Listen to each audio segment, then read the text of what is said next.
This is a manufacturing process and molding machines. Yeah. So everybody knowing there are a few major process like extrusion, thermoforming, compression molding, blow molding, injection molding. Extrusion are the continuous process for doing pipes, our tube lights, LED tube lights and all. Extrusion, then pipes, PVC pipes, all are do with extrusion. Then plastic granules are extruded and cut into pellets. Second is thermoforming. Thermoforming, the name itself, it's a thermoforming. In the temperature it is formed. So the raw material comes in a sheet form. Okay, it will be heated to its like it's a glass transition temperature, softening temperature. Then we will be applying pressure or we will be sucking it by vacuum, and there will be die on which the forming will happen. Like our glass, disposable glass are there, plates are there, those are thermoformed. And third is a compression molding. Compression mold is generally used for thermosets, thermoset plastic, thermoset, like our melamine switches, urea switches are there, melamine plates are there. Those metal are there will be a chamber, we'll be putting the metal into the chamber, and under temperature and pressure it will be closed. So under temperature and pressure, this metal will chemically reaction, like a cake process I told. Dough will be chemical reaction. It will, once it become a solid, then it cannot be remelted. So that is a compression molding process.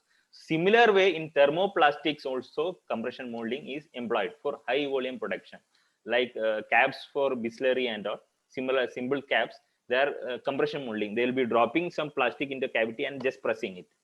So it will be forming the cap of the water bottle. Huge high speed process. So some parts, simple condos can be done compression molding. It's a very cheaper process compared to injection mold. No need of closing, injection, all this. Metal will be dropped and just die will be closed over that. But there will be some limitation. You cannot for critical parts and all in thermoplastic compression molding. Then comes the blow molding. Blow molding is for all our bottles, bottles, carbonated drinks, all these things, blow molding parts are there. And finally it comes to injection molding. This is our subject, widely used for all solid parts wherever dimension criticality is there. A lot of performance is required, because injection molding we use high temperature pressure to compact the part. So for engineering application, all these things, injection molding, dimension critical injection molding is being used. So our subject is injection molding. We'll go to that. So just few of the photos. Injection molded headlamp, automotive headlamps is a polycarbonate part, but we know it scratch very easily. So in on top of the headlamp there is a hard coating happens. There is a silicon hard coating happens. Due to that, automotive car runs in a higher speed, even a small dust can make a scratch. So it should not happen, because like this effectiveness will go away. Earlier days you can see car lights and a yellowish color and all. Nowadays you cannot see, because there is a hard coating happening above that. That is a UV code hard coating. It gives the toughness, scratch resistant to this headlamps. And if you see, you have a vehicle, four-wheeler and two-wheeler, whatever, four-wheeler, and one of the headlamp damaged, broken. You might have replaced it. But after some time, 1 year, 2 year, you can see one headlamp is yellow color. One is a good, transparent color. Many have, as I have noticed it, because we might have, replaced with a second market and all. They may not have done, it looks the same whenever we are buying. They may not have done a proper hard coating or a UV resistant coating on that. That's why it happens yellow color. Second is a CD, also polycarbonate. Then our LED bulbs are, top is a diffused polycarbonate, bottom is a PBT. Then switches also, majorly polycarbonates, outer parts, aesthetic parts. Then solar junction box connectors, very, very important. Dimension is important, so amorphous we use. And moreover, solar junction connector, it should not absorb any water, less hygroscopic. PPO, there is a grade known as Norel PPO that is being used. And connectors, you can see it is electrically sensible, more than dimension. Inside the molding machine, inside a machine, you can see this. So nylon or PBT is used instead of polycarbonate. And more sharp corners wherever are there, okay, amorphous should not be used. Whenever you are using amorphous metal, it should have a very good radius. You should not keep sharp corners, it breaks off. But connectors and all, lot of sharp corners happen, because it are small parts. So we should use semi-crystalline or crystalline polymer. Second, these are a lot of commodity items, chairs, tiffin box, bottles, all waste. Our bins are there, pallets are there. All are made of crystalline polymers. Cost is one reason. Moreover, in the crystalline polymer, the advantage is that to reduce cost, we can load a lot of additives. Load a lot of fillers, like glass filler. We can add more. Okay, amorphous we cannot add more. Okay, there is a limitation, 5-10%, 20%, but semi-crystalline is not like that. We can add even 50% also. You can see nylon 50% glass fill, but you cannot see a PC 50% glass fill. PC you can see up to 20% or 25% only. You cannot see a Norail or PPO 50% glass fill. It can go up to 10-20% only, maybe 30% maximum. It is like that. But in semi-crystalline, like chair application, loading happens, calcium carbonate happens up to 80% also. If you buy a good chair, better chair, it may be like 10%, 15% only. If you take the weight of a chair and compare the cost of a polymer, it never matches. You may be surprising, PP is running at 100 rupees now. How the chair comes into such a lower cost? Thing is that they load with impact modifiers and like fillers to do that. Filler cost will be lesser, so that you'll get compensated without compromise the quality. So everybody does that. In a PVC pipe also, a lot of fillers goes. 5-10% fillers goes, and pallets also 50% filler goes. So it is like that. And these are some injection molded parts, transparent parts and all. You can see toys are there, ABS and all much used. Then bottle application, PET is used. So here, whenever we see a Coca-Cola bottle or a carbonated drink bottle, carbonated drinks, the bottle bottom base part is not flat. Everybody has noticed, no? There will be some condor. Okay, there will be some small projection, 3-4 projection will be there. But whenever you see a coffee or water bottle, it will be flat. Just some design will be there. Anybody can tell what is the reason this in aerated carbon aerated drinks, that shape is given? To take care of the pressure inside the bottle, possibly. Yes, it is very, very related, very near. Devendraji is very near. I'll tell you. Inside the carbonated bottle, there is a carbon. So the air is there, it expands the bottle, right? So if you have kept it flat, bottle expands and it will become a dome. You cannot keep the bottle down on a surface. It falls down. So to take care of that, they are given a shape, dome, multiple shapes, small area. So it will not expand. It will remain there because point of contact over 3-4 small areas. So it will not just bulge out. So it can be kept. This is where product design based on the application is being done. But water, there is no air, so it can be kept flat.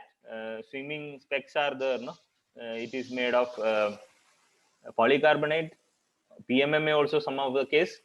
But there is a particularity in this. Whenever we use a spec, okay, there is chance for fogs accumulating on that. You might have seen, whenever fog is there, we cannot see through. This is a very dangerous situation. In a helmet or a swimwear, we cannot have something which nowadays in COVID there are goggles are coming. Some goggles, after we breathe out, it becomes totally white. Some doesn't become white. That is not a fogging effect. So to prevent that fogging, there are a lot of some additives, anti-fog additives, which is added into that. So it comes and it will not allow the fog to settle on the part. It makes it a droplet of water, so it will be clear. Maybe you will get both the goggles. One will be costlier goggles, which can anti-fog.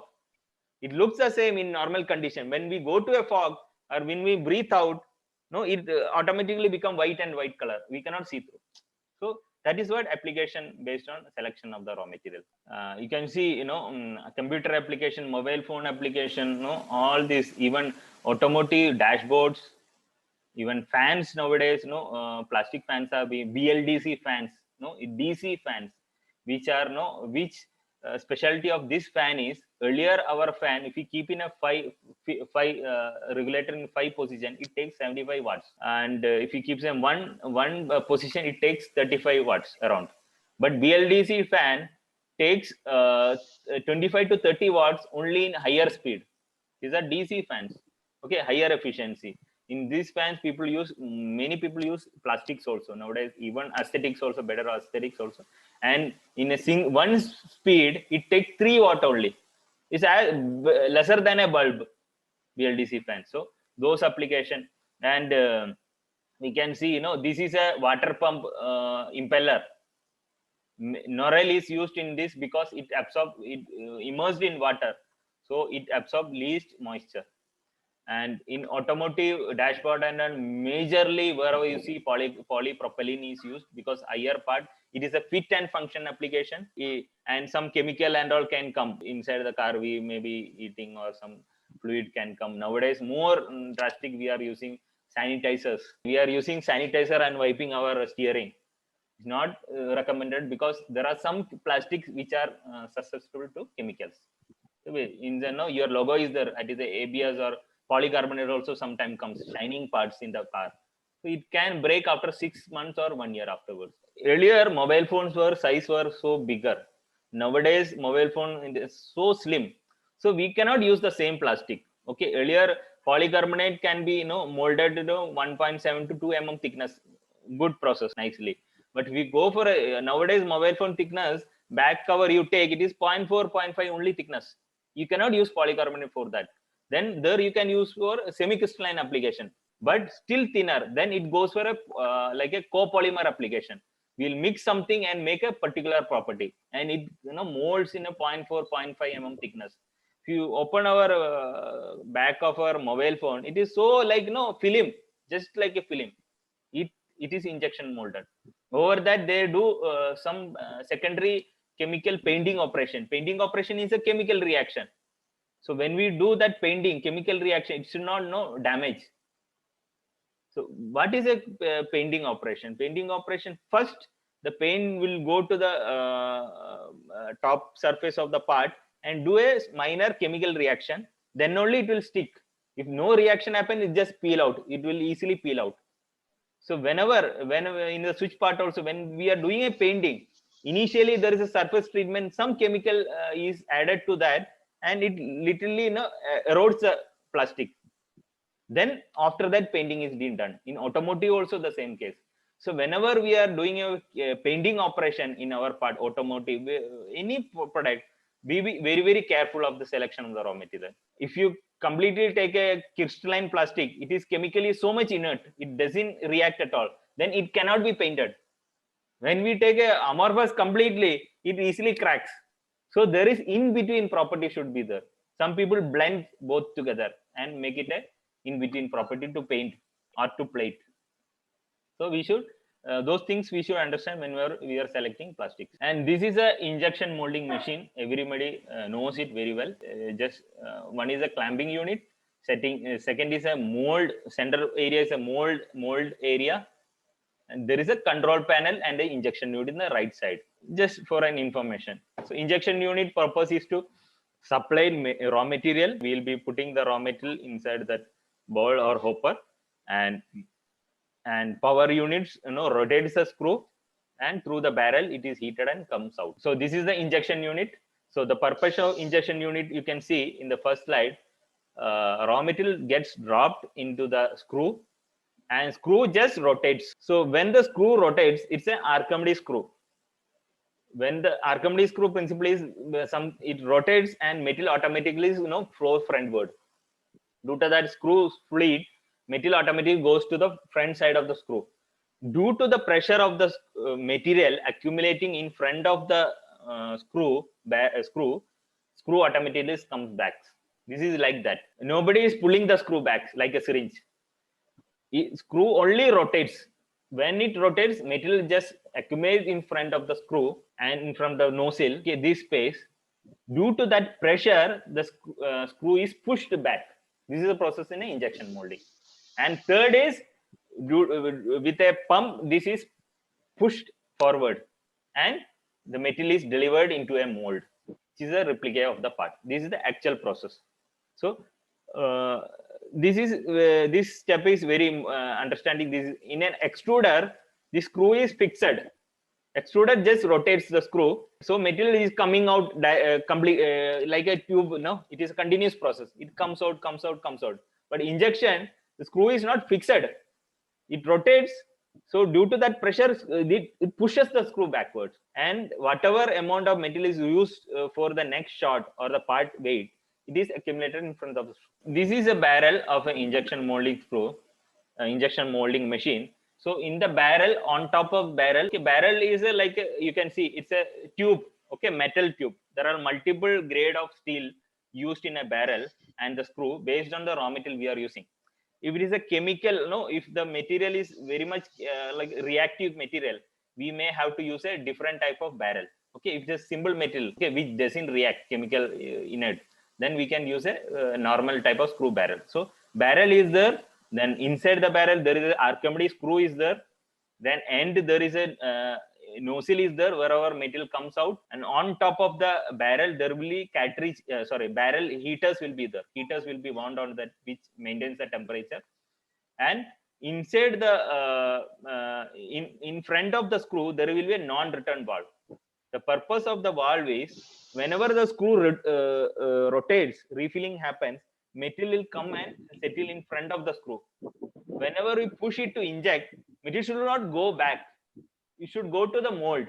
For that, that is a non-returnable valve inside the machine. So whenever any crack or something happens, the non-returnable valve, we may get an inconsistent part. One part will come full short, one part will flash, one part half short. You will see what has happened, because this your return valve is not functioning properly. It might have small cracks or very important part of it. Moreover, it might have worn out. It easily worn out because higher pressure comes on that area only. It pushes the material. It's a one directional valve. That's one non-returnable valve. Okay, it allows the raw material from the hopper to go in front of the screw, but while injection, it will not allow the material to go backflow. It will push it to the mold. Okay, injection molding screw has a 3 zones. One is wherever material drops is known as a feed zone. Second is a compression zone, and third is a metering zone. Feed zone means you can see the depth of the flight of the screw is very high, because whatever raw material is dropping from the hopper, it should be able to capture it. If you are giving a small, just a small gap, then material will not get trapped inside that. We should pick the material from the hopper. So they are given a big gap over there, and the material goes inside. Next phase is known as compression zone. Compression zone means you can see the flight depth has keep on decreasing. It has become so narrow. Here the major thing happen. Here in compression zone, the granule is totally compressed. Compressed to a person like 2 is to like a diesel engine. No, we compress the diesel, then the temperature rises. Similar way, it compress the granule together, and a homogeneous mixing happens here, and it becomes a paste over this zone. And third is the metering zone. It is a straight zone. You can see straight zone. Here, whatever amount of raw material is required for the next shot, our part, what is the weight of the part, plus some amount, 5 to 10% will be metered. Meter means it regulates and meter what is exact. Precisely it controls what is the short weight required for that, done by the metering zone. Now, how the raw material comes in a pellet, granule shape, and it gets heated and becomes a paste inside the barrel screw. Where from it gets the heat? Please answer. Where the pellet gets the heat to melt? From the heaters attached to the barrel. Yes. And anyone else? Everybody tells from the heaters, right? Prashantji, heaters, right? No, from in the compression zone also. Yes, absolutely. So he is right. So this is a surprising, it's a fact. 70% of the heat the raw material acquires from the compression zone, 70%. And heaters' purpose is to maintain the heat, and 30% only heaters gives. So how will I demonstrate you? Whatever plastics are molecules. It's like you keep our hand and rub each other. I'm rubbing on my hand. what will happen? It will cool or heat? It will heat because of the friction. Yes, because of the friction. It is known as shear property. Because the shear, the molecules of the plastic is very complicated. It just flows over and above. Molecules get rubbed and heated like anything, gets heated up like anything. So overheating, molecular get damaged because of that reason. So in compression zone, it is compressed 2.2 to 2.5%. So it heats up. To take it to that area, there is some amount of heat required. No, that barrel heaters are giving.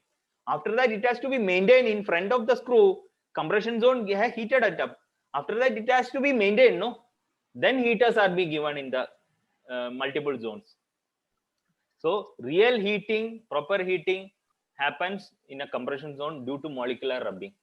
So whatever we take, we rub two things together, it heats up. Similar way.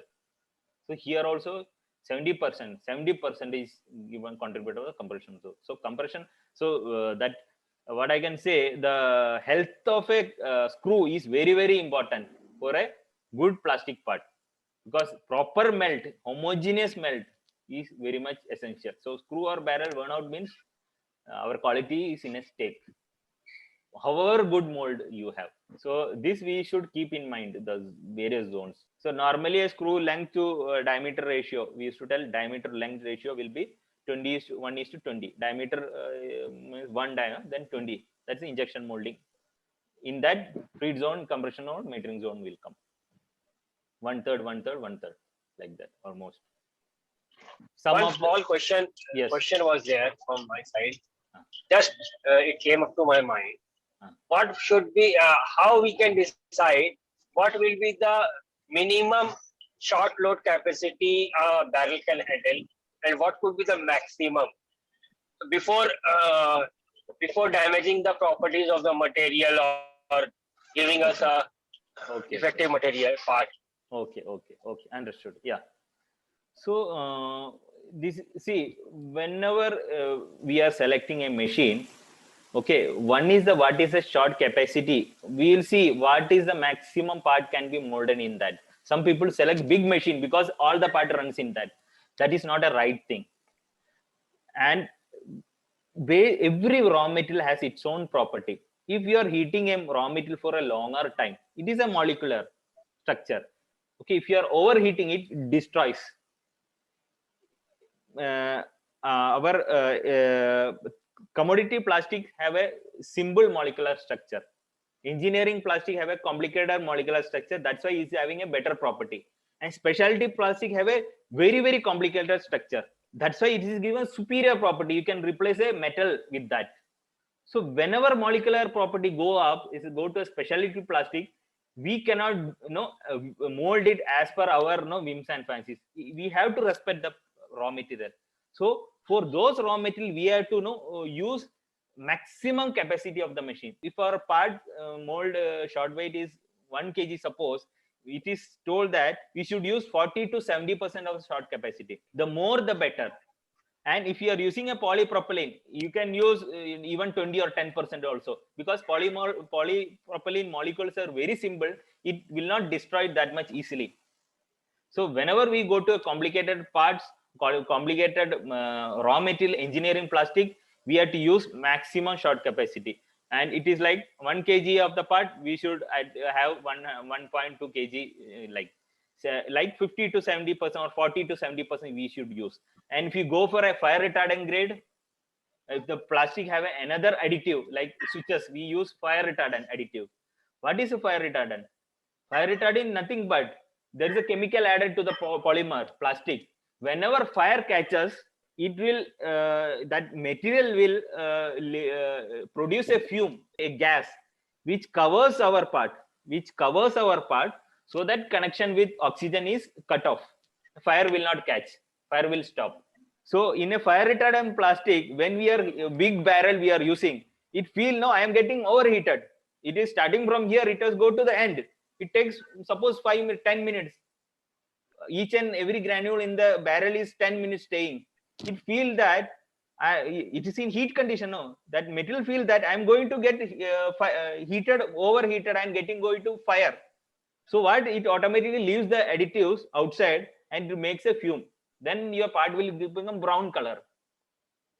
So based on that material, one is based on the polymer. Next, what is the additive used inside that specialty? If it is fire retardant, you are use some colors, you use specific color you are use. Then based on that also we have to select that. Once when I was in Mumbai, my friend took me to. I will tell the story very when he asked that question, very relevant. He took me to one place where he was molding plastic block toys. So this person is very young. Unka papa, his father has given that business to him to run, and his father expired. So he had 2 injection molding machine, and few molds also, 6-7 molds. He continuously run that part. So for some issues, he called me for some reason. So I was just seeing the machine. So normally he has set the process in such a way that for years, the first zone, wherever the feed zone, this is a polypropylene is kept 260, then 250, 240, 200. So to end of the nozzle, he has kept lesser, and starting he has kept more. So I was surprised. Normally, feed zone we keep lesser, then compression mode automatically heat goes up. Then we have to keep on increasing. Start with lower, then keep on increasing. That is how polymer property without destroying, we keep on increasing slowly. That is a process for anything. We will not run a car, no, suddenly with 100 speed. We start with 20, 30, then gear it up, speed it up. That is a process. So similar way, he has kept reverse. So after seeing that, I told him there is some problem. It's a reverse. He told, since 4 years I'm keeping the same way, my part is coming, and the part running was yellow color. So he was using a master batch, around 10% master batch to get that color, 10% loading with the polymer to get that yellowish color tint, whatever you called. But I just reversed the thing. He told, no, don't do the like that. We are running. I told, just see what is going to. Suddenly the part become dark yellow. I changed this, reversed it. Instead of reverse, I started 200, 220, 230 like that. Suddenly the color changed, and he was getting a dark yellow. I told, this is the right purpose, and we removed all the material. I asked him to load 4% of master batch, just 4% instead of 10, and it was giving the same color. How much master batch he has lost 4 years? You see, master batch is a costly thing, no?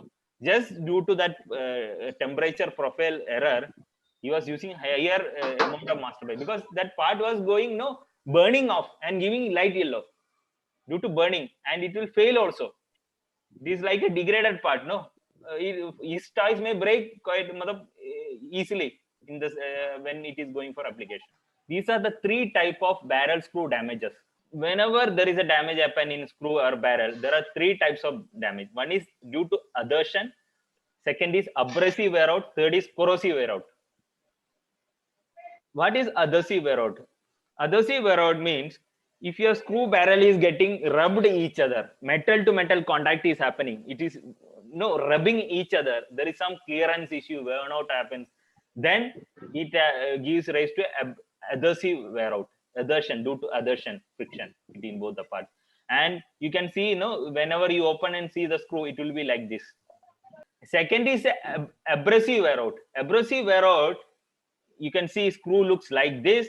It is not due to the rubbing effect of the screw to barrel. It is due to the raw material property. Wherever a raw material have a filler, like a glass fill or some filler, heavy filler is there, which is very abrasive in nature, it wears out the screw. So whenever we use PBT glass fill or nylon glass fill, you can see some people, vendors never takes it. You run in your in-house because it wears out the screw. It will not be profitable for them. In this case, you can see, wherever steel contact is happening, no wear out will be there. Inside the screw area, wherever plastic contact happens, there wear out happens. It is a abrasive wear out. It is due to raw material property. Either you can use a screw raw material, screw or barrel raw material, which can resist that wear out, like a bimetallic screw wear out. Barrels are the bimetallic, which never wears out. In the mold also we use, sometimes we use soft molds. PBT we may use P20. We sometimes use like stainless steel. Stavax, because metal should not wear out it. Similar way in the machine also wear out can happen. So we should take a steel. So whenever we are, it is a costly affair. When we go for a bimetallic screw, it charges a lot. 1.5 lakh screw, instead they charge 4 lakhs, 5 lakhs. So much difference. So people think let us go for a normal screw, but it wears out. Day before yesterday also received a call. 3 machines wear out whenever they shifted from raw material to nylon glass fill raw material. Nylon they were using, it was a value engineering project. It was nylon glass fill and Teflon filled. Teflon was being given, added to reduce the wear out in the screw barrel. To reduce the cost, they removed the Teflon. Teflon is an anti-friction element. So it started wearing. 4 months, all the 3 molding machines were worn out. In hot runner also this problem will come. And third is a corrosive wear out. Corrosive wear out is basically a chemical, due to chemical property. It's not like a abrasion or something, adhesion, like a corrosion. If your raw material has a chemical property, I told you fire retardant material, or like a nylon or PBT fire retardant is added, what happens? It corrodes the your PVC. Basically, whenever we are using PVC, we have to use stainless steel barrel screw, even mold inside the core cavity. Stainless steel is used because stainless steel is inert. Otherwise, it will corrode the material. See, corrosion looks like pitch mark, dot dot dot. So whenever you open and see a screw, dot dot means your raw material has some chemical. So based on that, you have to select the screw and barrel. Sometime we'll get all these 3 together also. There is a PBT, glass fill is there, it's a fire retardant, and fire retardant is also V0 fire retardant. V0 means higher fire retardancy. Whenever fire catches, it should shut off the fire quite easily. That is a higher range of fire retardancy. Okay, V0. Then it will have all the wear outs together. So we should be understanding which material, what screw should be used. Very, very important whenever we are selecting a machine. So this is a clamping unit. Clamping unit where a mold closes, and clamping unit function too. Once is just close the mold, then when it acts a force against the injection pressure.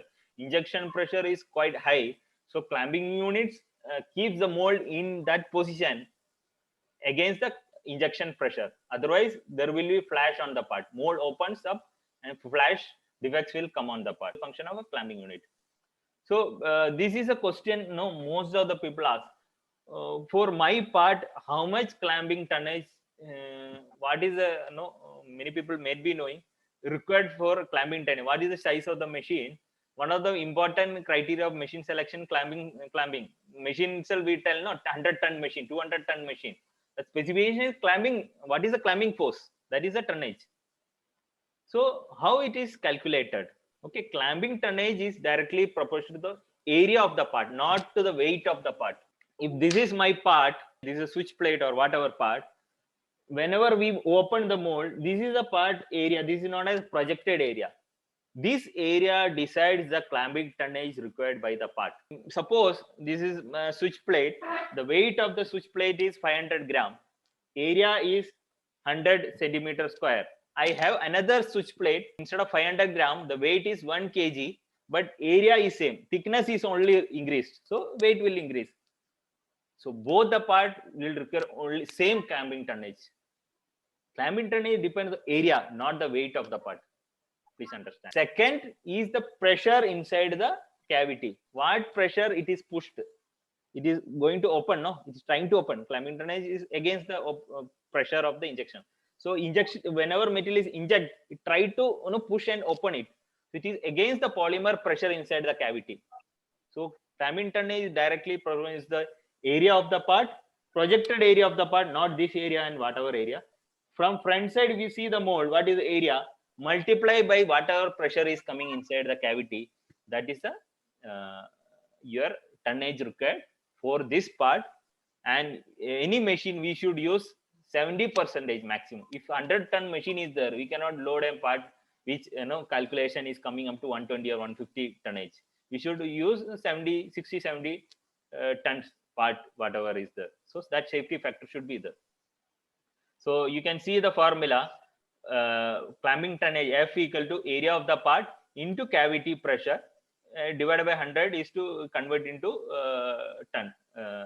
tonnage. Okay, bar. So if it's a simple polymer, lower viscosity like P, PP and all, you can take 200 to 300 bar as a cavity pressure. So what is a cavity pressure? Area we can know, no? Length into width. And in 3D software also you can derive. It is a complicated shape. You can derive from the area. But what is the pressure? Nobody knows.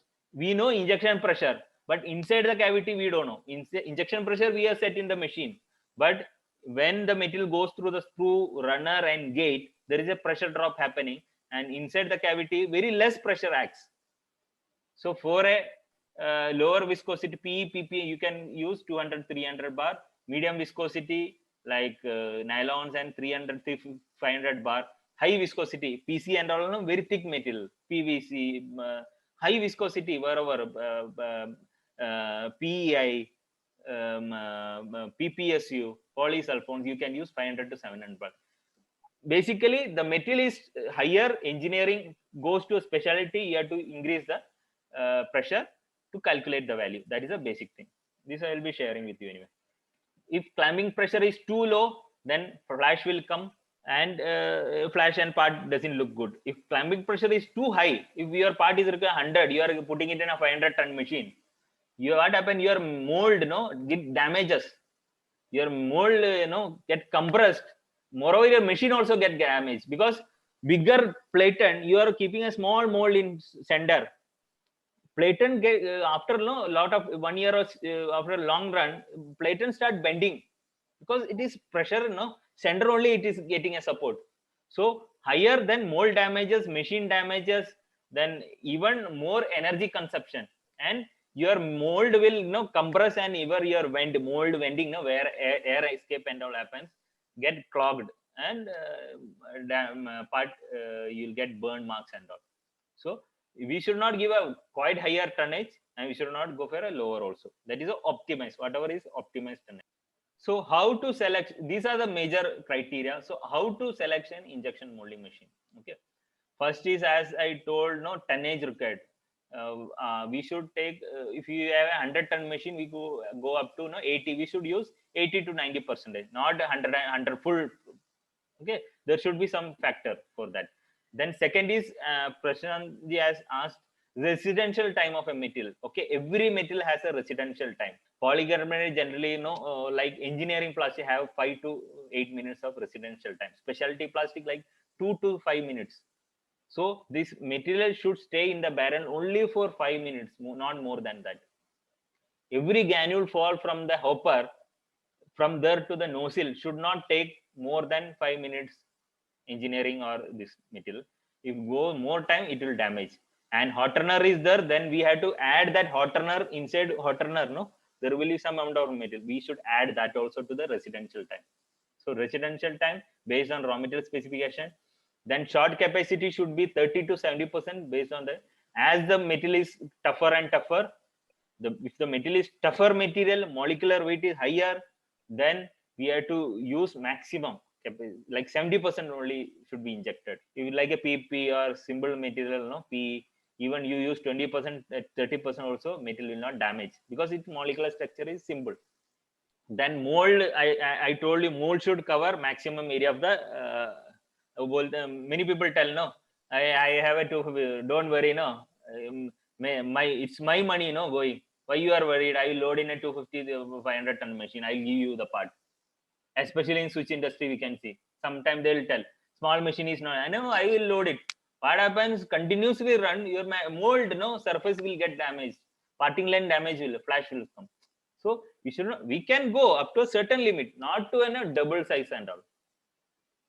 Even cost is not incurring on us, but it will result in a damage of the mold. And moreover, tie bar, your tie bar also get damaged. Small mold you are loading in a bigger machine, the tie bar, it stretches and it unbalance happens. 4 tie bars are there in the machine. What happens whenever clamping happens? Mold comes and clamping happens. There is a tie bar. Tie bar is not just for movement of the mold platen. Tie bar, when the clamping happens, tie bar stretches. It stretches against the clamping. Then that clamping is getting acted. So that stretching, uneven stretching happens, and one tie bar can break.